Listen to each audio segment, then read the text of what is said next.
Connaughton isn't playing basketball for the Milwaukee Bucks. He's looking to change the real estate game. The average NBA career is only 4.5 years long, so Connaughton, who majored in business at Notre Dame, founded real estate development firm Three Leaf Partners as a way to diversify his financial portfolio and set himself up for a career off the court.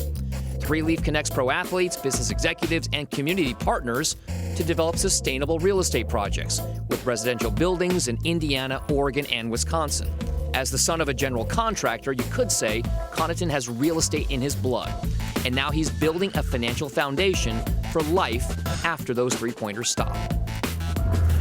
Pat Connaughton, thank you so much for joining us here at CNBC. I guess the first question I have for you is, how interested are you in investing, and just how kind of did you get into the whole idea of trying to figure out how to better your financial position outside of just playing basketball? Yeah, I mean, first and foremost, thanks for having me. I've always enjoyed watching and listening to the different things that come on CNBC. And so for me, investing in general was kind of part of what was instilled in me at Notre Dame. I wasn't a surefire professional athlete. I played 2 sports there. There was a lot of thought that I'd have a chance to be drafted in baseball and go on to pursue that as opposed to basketball. But either way, I wanted to make sure that regardless of what sport I did or did not achieve success in, I had a lot longer of life afterwards. And so what was I doing to think of a career after sport, and what was I doing to put myself in a position and utilize the tools that Notre Dame kind of instilled in me to grow my financial future. So Pat, I guess that's the big question for a lot of folks out there who may be looking for a way to kind of just get their foot in the door or get their feet wet with regard to getting involved in like finance, personal finance, or understanding investing. How exactly did you go about gaining that knowledge that you needed to kind of get to where you are right now?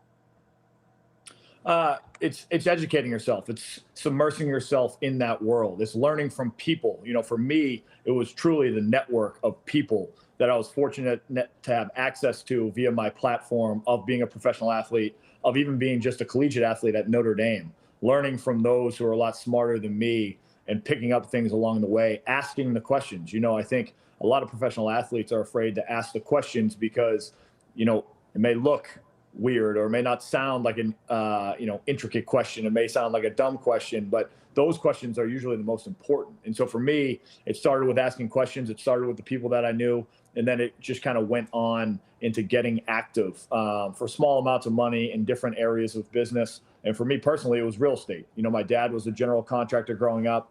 I had some passion for that. I grew up on working on his job sites, hauling lumber, sheetrock, the whole nine. And so I wanted to kind of dip my toe in that from the financial side of it, not just from the labor side of it. So Pat, that's a great kind of story to kind of get you to where you are right now. I wonder, you have this interest in real estate. How did you take that interest in real estate and develop it into a business? In other words, if somebody was to have an interest in real estate like you, how would they go about putting a venture in place to take advantage of those interests and to put a business plan around it? How did you make that, what could be a hobby turn into something that you could actually maybe make a living on? Yeah, I mean, first and foremost, it's a slow, methodical growth, right? Real estate, you're not necessarily going to hit it big overnight. So you got to kind of understand the business that you want to take a step into. Secondly, so I started with the flip of a house.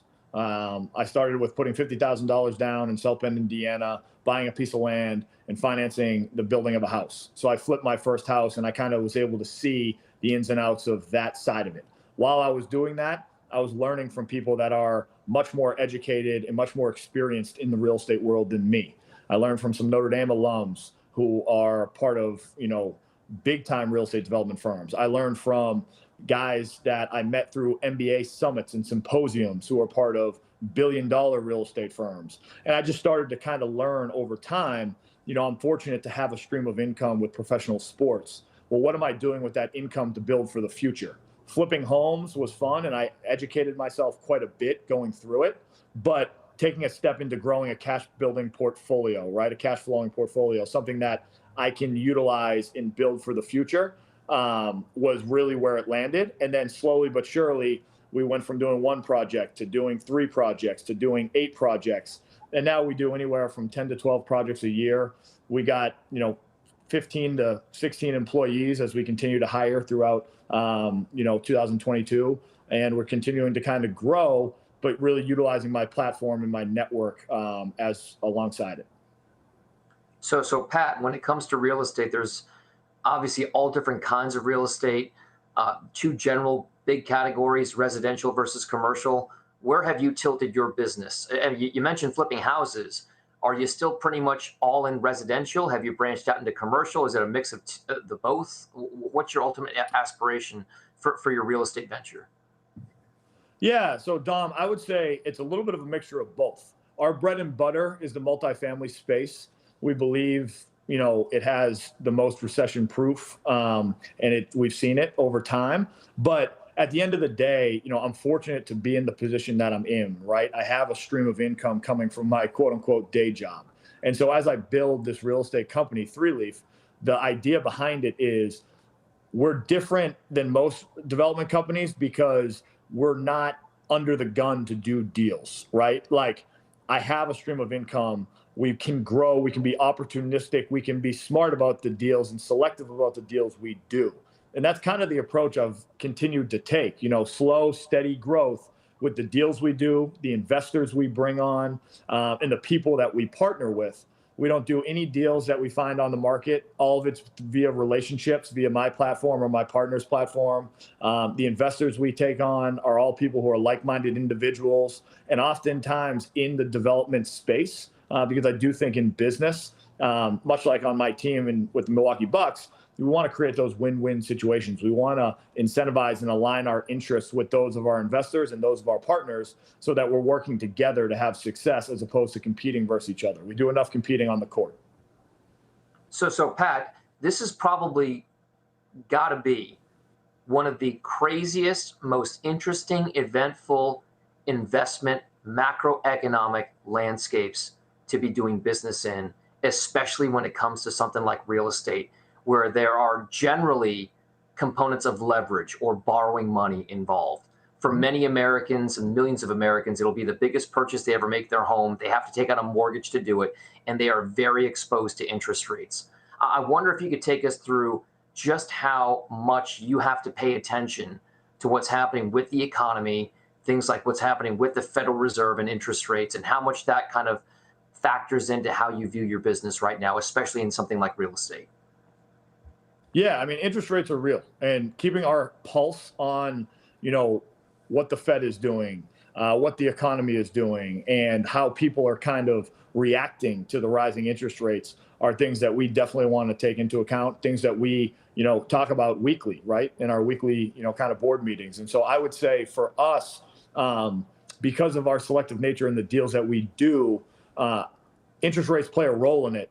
But we're wanting to do the best of the best. If we see 100 deals, we're only doing 20, 25 of them, right? We're doing the top 25% of deals because of our ability to keep the lights on without necessarily doing deals. So those interest rates cut into the profit margin. But at the end of the day, I think it's just going to continue to breed doing good business, being sure of what deals that you're taking on. And for, the average American who's looking to buy a home, being sure that they're going to be able to cover that mortgage and cover that interest rate with their day job or with their supplemental income and a second job that they're kind of bringing in, because it's a real thing. Like 3% we saw a year ago, now 6.5, upwards to 7.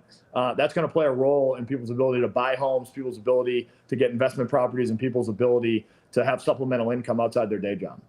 So Pat, before we let you go, one final thing. Given what you know about the economy, given what you know about the real estate business, from your expert opinion right now, what do you think the outlook is for real estate in America in the coming months, quarters, and years?